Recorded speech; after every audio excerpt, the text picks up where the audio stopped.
Adults devise a plan and follow it.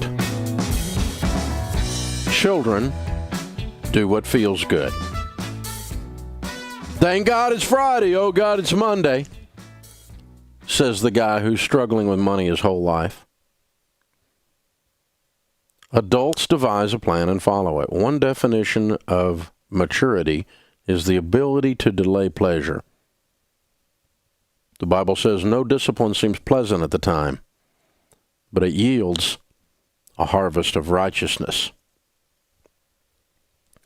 One of the things we struggle with in our culture today is we have a manhood crisis. The wussification of America. But occasionally, more often than you might think, I get to see a bright spot.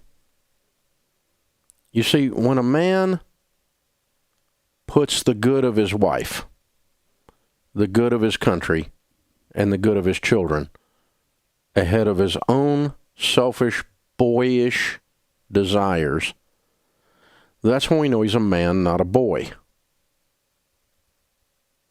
When a guy sells his truck, sells his guns, and serves his country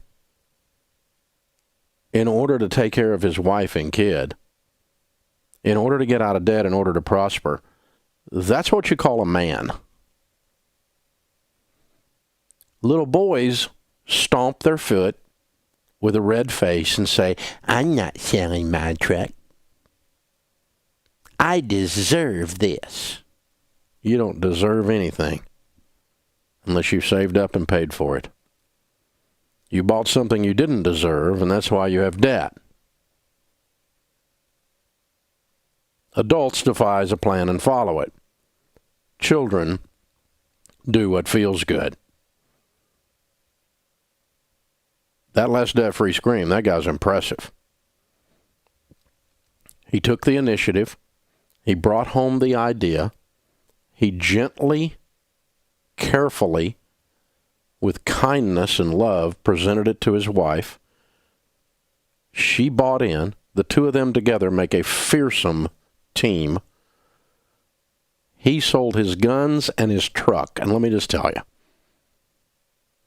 some of you ladies don't understand that necessarily, but I'm a truck guy and a gun guy. And I admire a real man that will sacrifice for his family. You can get you some more guns and you can get you some more trucks. But you only get one shot at being a man.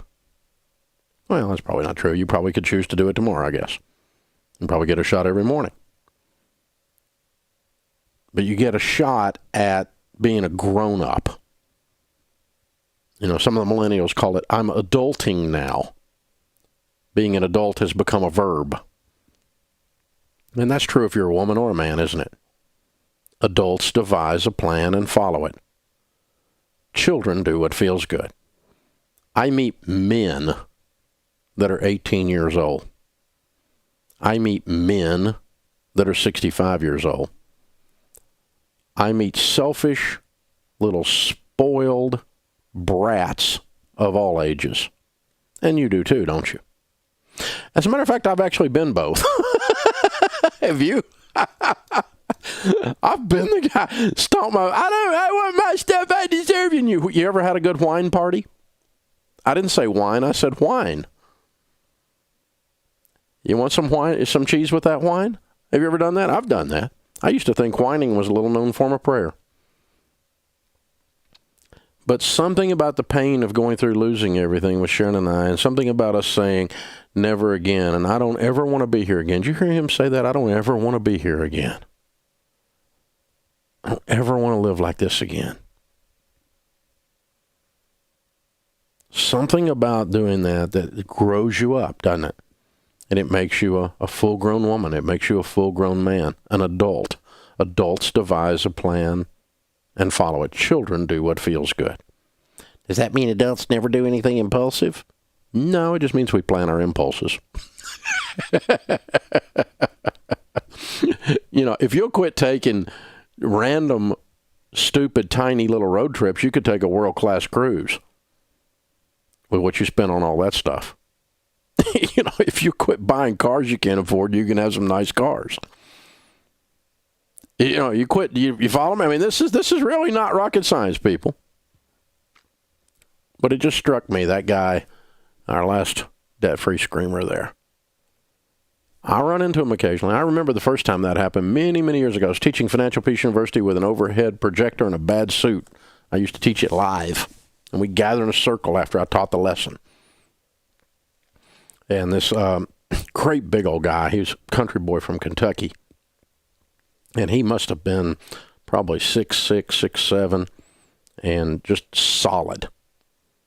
And I watched his wife, who was a tiny little lady, beautiful little lady, completely tear up and tell the whole group in the small group setting how proud she was. Her husband had sold his knife collection, which was apparently a world-class knife collection. It brought like $10,000. I mean, it was legitimate.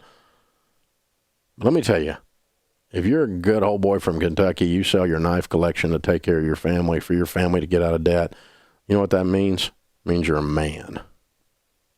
He put his family first, above his selfish little boyhood desires. And oh, by the way, you can get some more knives. If you live like no one else, later you can live and give like no one else. And the giving is more fun anyway.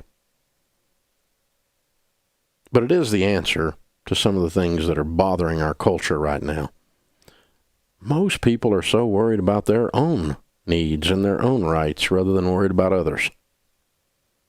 And it's part of what's breaking the civility down, where some of you people just have completely lost your minds in the midst of political conversations, in the midst of, you can't even have a discussion with some of these people anymore. They're just nuts.